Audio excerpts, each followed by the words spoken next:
Дури 11 советнички листи и 253 кандидати за советници се обидуваат да седнат во градскиот совет, што е своевиден преседан кога станува збор за локалните избори во Охрид. Добар дел од нив се независни листи.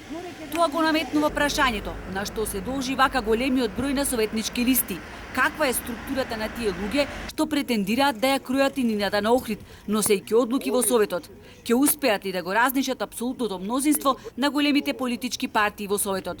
Оваа ситуација е пресликување на парламентарните избори, каде во 6 изборни единици се номинираат по 20 кандидати од секоја политичка партија, а капацитетот на сите е различен, вели Владо Чинковски, кој своевремено ја обавуваше функцијата председател на Совет.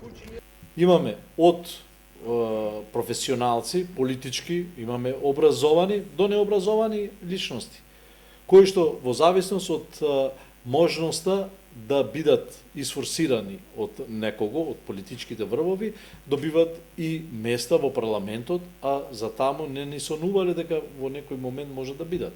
Исто да се пресликува и на локалните избори. Па и да одиме и на градоначалник. Ние имаме и градоначалници во цела Македонија кои што ајде да не ги навредуваме, меѓутоа во тие кабинети не би требало да седнат, а камоли да раководат со општини. Меѓутоа, тоа е политичката реалност кај нас. Тоа е политичкото милие кај нас. Секој може да биде што сака. Тоа е уставно начело на секој да се кандидира, иако имавме советници кои не можеа да одговорат на задачата.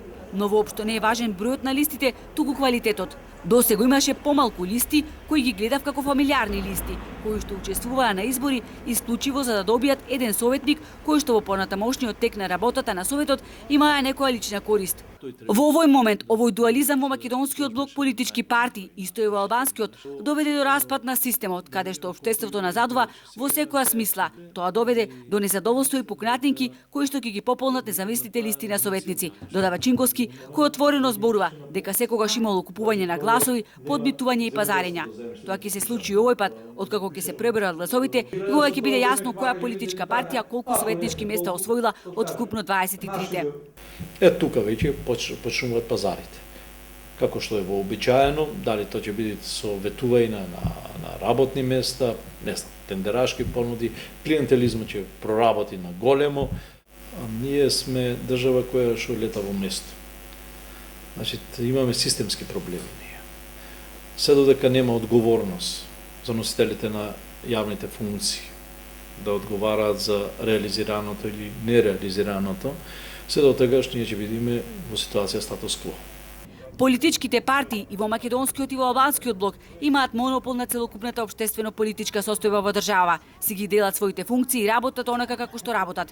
Војата на политичките партии зависи од тоа дали тие ќе имаат повисок или понизок рейтинг, а не од тоа дали ќе имаат поквалитетен живот во градот. Затоа и се појавија вака голем број на независни листи, завршува Чинковски.